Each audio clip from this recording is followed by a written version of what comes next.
পেপারওয়ালা।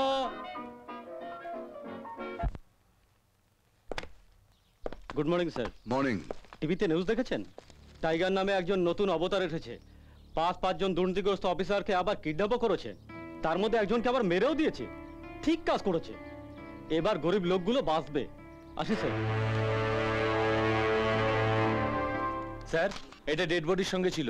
SP Rathin সেনগুপ্তের dead বডির ওপর রাখা ফাইলে 201103 এই নাম্বারটার মানে কি? সব প্রশ্নের উত্তর এখন দেওয়া সম্ভব নয়। 201103 জাস্ট একটা নাম্বার, আর কোনো ক্লু নেই।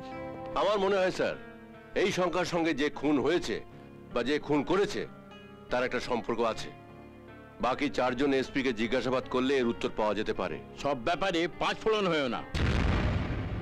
স্যার, এই 4 জন এসপি কে জিজ্ঞাসাবাদ করে যা জানা গেছে, তারা নানান দুর্নীতিমূলক কাজের সঙ্গে জড়িত ছিল। এদের মধ্যে এসপি রথিন সেনগুপ্ত ছিল 1 নম্বরে।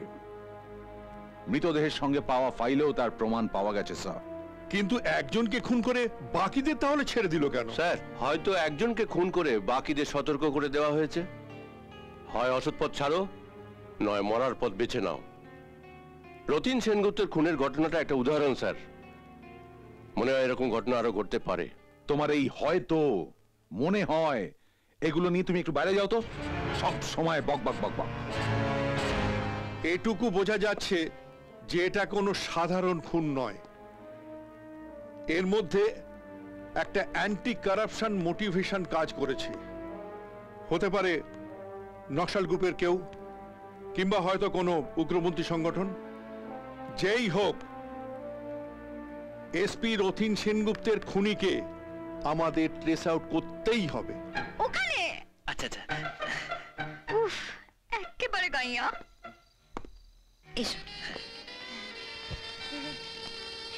এদিকে। Yes.